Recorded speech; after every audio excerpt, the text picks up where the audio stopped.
प्रशांत किशोर ने अपने राजनीतिक सफर की शुरुआत शून्य से की। जब बिहार विधानसभा चुनाव 2025 में उनकी पार्टी शून्य पर आउट हो गई तो हर कोई प्रशांत किशोर पर तंज कस रहा था, उनकी हंसी उड़ा रहा था। लेकिन प्रशांत किशोर हार मानने वालों में नहीं, मैदान में डटे रहने वाले नेता हैं, क्योंकि उन्होंने अपना सफर ही जनसुराज अभियान से शुरू किया था। 3000 किलोमीटर पैदल यात्रा करने वाला शख्स कभी डिगता नहीं। उन्होंने ये साबित किया। यही वजह है कि आज उनकी जय जयकार हो रही है। अभी मैं मरा नहीं हूं, अभी कहानी बाकी है।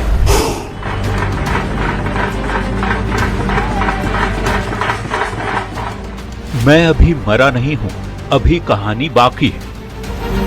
अभी मैं मरा नहीं हूं, अभी कहानी बाकी है।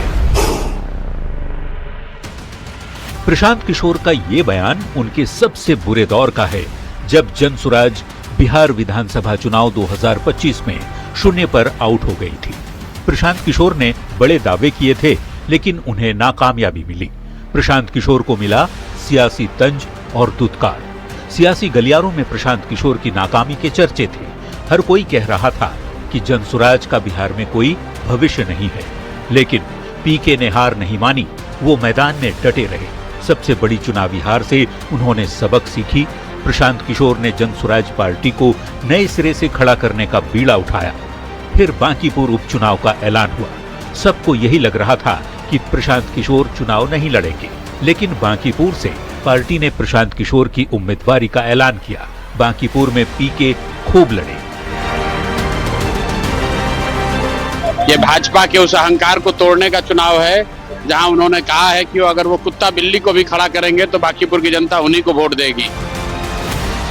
अब वो क्षण आया जब प्रशांत ने बीजेपी के सबसे बड़े किले में सेंध लगा दी। बांकीपुर उपचुनाव में प्रशांत किशोर ने जनसुराज का झंडा लहरा दिया। ये सीधा सीधा मैसेज है। 30 बरस का जो गढ़ है वो सिर्फ 30 दिनों में ढह गया।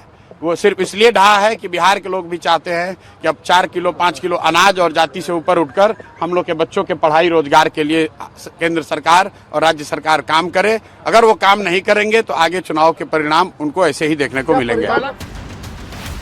प्रशांत किशोर ने अपनी राजनीतिक यात्रा शून्य से शुरू की। 2022 में जनसुराज अभियान की शुरुआत के बाद पूरे बिहार में 3000 किलोमीटर पैदल घूमे।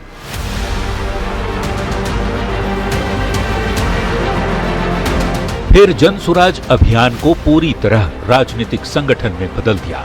इस राजनीतिक यात्रा का मकसद बिहार में एक नई मजबूत राजनीतिक जमीन तैयार करना था।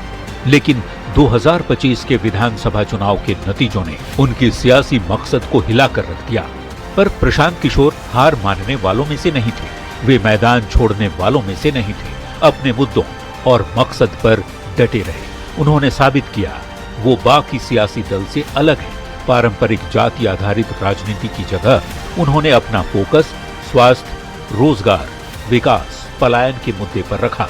बांकीपुर में प्रशांत किशोर की जीत एक नई सियासत का आगाज है।